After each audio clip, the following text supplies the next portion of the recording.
Hello everybody, just doing my unboxing and impressions of the Mojhon Rainbow 3 controller. So from the box itself you can tell it's got the 2000 hertz polling rate, wired or wireless. It's for Windows, Switch 2, Android, iOS, so don't buy it for Xbox or your PlayStation. PlayStation, you could probably use the adapters and have it work. Talks about everything that comes with it. Definitely a nice little information there.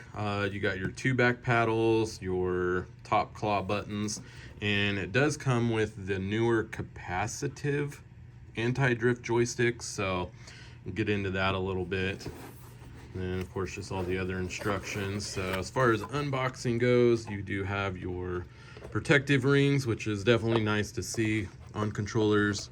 You do have your 2.4 gigahertz dongle and your braided cable, which is nice to see.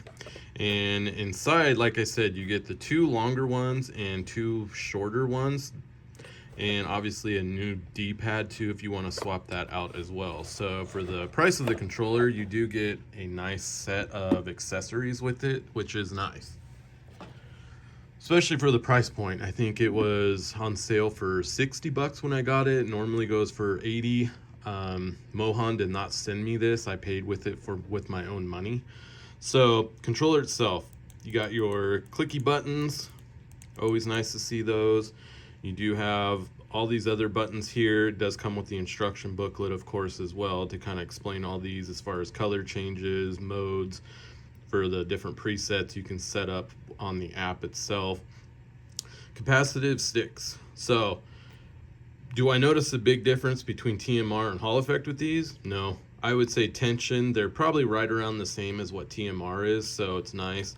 They do just pop off, which is great. So you got the little teeth there, so you know exactly how to get it lined up, which is great. So any of them you get, you can just throw them right on, not a big deal. The D-pad is kind of a pain to get off. It almost feels like you're gonna break something or break a nail. I would definitely kind of use a tool to get that popped off so you can use the other one if you want. Very shiny, smooth texture on the controller, and you'll see why here soon. But moving around to the back, you got kind of a rubber grip feel on the side and the back of it. And you got your two back buttons. You can buy a charger dock for it if you just want to throw it on there, which is nice. And then of course your trigger locks, but I usually always have mine on, so not a big deal. You got your claw buttons up top, very clicky, responsive, very nice. And then the triggers, very short throw, not as short as some other ones, but when you're using it, it feels comfortable. Like it's enough to where you know you're pulling the trigger. It's not like real micro switch, tiny throw like some other controllers I've used, but it's very comfortable. And then you have your two top buttons, so which do work. Never had a problem with incidental clicks or anything like that, or them getting stuck. As far as cons, the only thing I've really come across, or a couple things, is triggers. When I've not used the controller or the next day use it, it almost feels like it gets a little sticky for some reason on the first pull, and then it's fine. I've been using it for about a month, and the only one I've noticed that with still at this point was the left, so I think it's just maybe use. I just have to use it a little bit more. Drawback is, I guess some of them I had to look up where I had to reinstall the Xbox 360 peripherals to my computer for it to recognize the controller. For some reason, it just would not recognize it, wired or wireless. Had to do some research, like I said, and finally got it to work. So I think they need to, get that updated. App itself is good. No issues with it. You can, fully customize a lot of this stuff, which is great. The colors, all that kind of stuff. No issues with that. Otherwise, for the price, great controller. I mean, I don't think for the price you can do much better. Ergonomically it is good. I have medium hands for the most part. Everything lines up underneath with these two back paddles, so they're comfortable.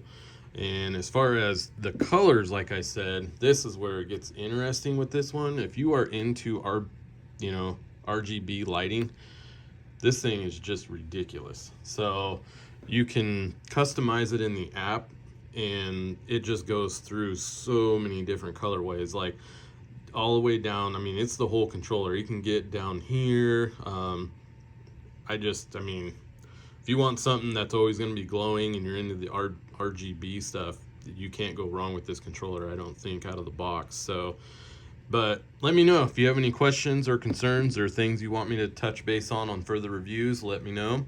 Everybody, have a good day.